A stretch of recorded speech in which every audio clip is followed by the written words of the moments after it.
back. You are watching The Core. And remember, if you want to be part of this conversation on women in politics, you can tweet your questions and comments, and we'll do our best to share as many as possible. Now, before the break, we'd started taking a contribution from a member of the audience, the honorable member from Ebonyi State. I'd like you to carry on from where you stopped. Okay. Gender inequality cuts across parties. It has nothing to do with a particular party. And with what happened to me, I had to reach out to know what happened in other states. I felt so bad. I felt what happened to you? People don't know. So you have to first give us a little bit of background. But it doesn't mean you can spend the whole time there. So you have to really make it short. Okay. Okay. All right. I contested for House of Reps. And in fact, I was excluded in the primaries. From House of Assembly to House of Reps, we were only 3 women in the House of Assembly. No woman, no sitting House of Reps member. None is a woman. So you were excluded how? What were you told? Were you not allowed to pick up forms? What exactly happened? I picked forms, picked the nomination forms and the expression of interest form. I paid everything for, party levies and everything. I was cleared to stand for primaries, but I was intentionally excluded from contesting. So your name did appear on the list? Yes. Okay. Yes, and so many other women in other states. And I have the names here. In Abia State. It's okay. There are quite a few here, across party lines with similar experiences. So we don't need the names of the ones who are not here. So there will be a lot of experiences here, yeah. But you said you wanted to share some statistics about exclusion with us. Yes. Okay, go on then. You said I shouldn't mention names. No. So numbers are different from names. But you just wanted to say it has happened in Ebonyi. Yes, it happened in Ebonyi and so many states. Okay, and you believe it's not a peculiar to a particular party. Yes. So let me come back to the Senate Minority Leader, because she alluded to the same thing, more or less, in her initial answer, where she talked about the fact that the women did better when there was a cross-party conversation around inclusion. Why at least the mainstream parties in Nigeria seemingly against full female participation in politics? Is it a structural thing? Is it a cultural thing? What is it exactly in your view? We have too many things mitigating against female participation in Nigeria. Culture. Money, most especially. Finance is the major one. But you see, when you talk about the parties and the issue you referred to earlier, parties have done a lot. The mainstream parties have done a lot for women. For instance, you take your forms for free. You only pay intent form for the intent form. That's a lot. It makes sure that you can keep your money for subsequent arrangements. But that's not enough for any woman. That is just a token. It's tokenism, because the real issues go beyond the payment of forms. The real issue starts from day one, when within the party you have, from the unit to the ward and to the local government and the state executive, you have only one woman on the committees. She is the woman leader, and no other person is there. When it comes to issues of women, what can she do? And they need to vote. So it means at that level where you are supposed to be nominated, you don't even have representation. Except, of course, you now have good men who are willing to work for you there. So we need to start looking from bottom up. When it comes up, and then it is time for you to contest, you don't have the wherewithal the men possess. One, the bandy together when it comes to elections.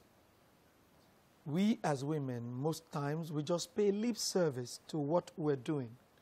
We all assume that somehow, somewhere, it will just work for us. But you need extreme hard work. You need to work 5 times harder than the man to be able to get in. 2, the finances are not there. The men already have finances. Don't forget that we only started voting in 79. The 22 Clifford Constitution only had men as voters. So we're just getting a grasp of what it is to put women in positions. When you now get there, you need to compete with the men. You need to go for primaries. Let no one tell you electioneering is about being popular. No, it's about having the funds and having the popularity. Both of them work hand in hand. Because if you are popular and you don't have money, you're not going to get there. Okay, let me stop you there quickly and bring Mrs. Fijabi, right? You do a lot of work as the Women Trust Fund around sort of women and politics. And being the politician that she is, she's avoided using words like discrimination and systemic issues. She has said there are a lot of things that mitigate female participation, all of which sounds to me almost as if this is a system that whether consciously or unconsciously has been designed, you know, to ensure that women cannot really do well. What are your thoughts on sort of the issues that women face? Okay, thank you very much. From our experiences from the field, I think some of the challenges that women face in emerging as party representatives can be described as structural as well. And I agree with her that from the world level you find the absence of women. It's also because of the structures of the political parties.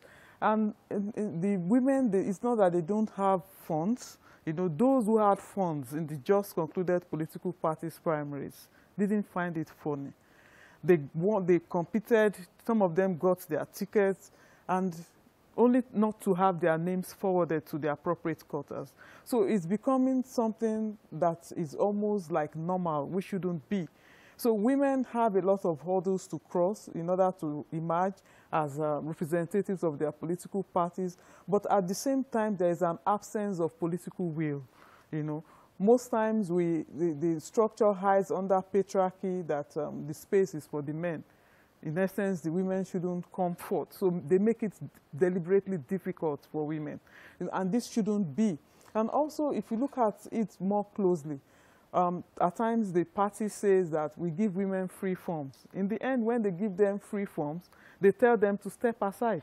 Okay, now so is that even because when the distinguished senator talked about the parties doing a lot by giving free forms, I've spoken to candidates, some of whom are here, that actually say that that free form is a double-edged sword, because it actually then enables people to say to you, well, actually, since you didn't spend too much money, it shouldn't hurt you too much if we tell you to step aside. Yes, because they tell them that you haven't spent so much, so you don't have a lot to lose, so please step aside. But we're seeing a different thing now. In addition to that, in the just concluded primaries, women picked up forms, they paid, they went into the field, contested for elections, they won.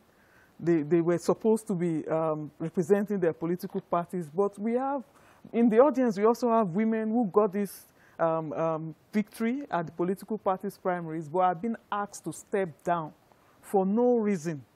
You know, other than that, the party has a structure, you know, that is being controlled by some people. And for our democracy, this is not healthy.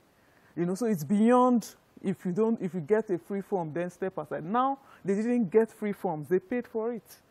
You know, and so yet they're still being asked. Yet they are still being asked to step aside. So the patriarchal nature of Nigeria question, is do you know if excluding any women. woman has been asked to step aside for another woman, or have all the women that you've come into contact with been asked to step aside for men? In most cases, because the Nigerian Women Trust Fund works on issues of women's political participation, the reports we've gotten so far are mostly women stepping down for men. Okay, let us take another quick break. When we come back, we will carry on talking about women in politics.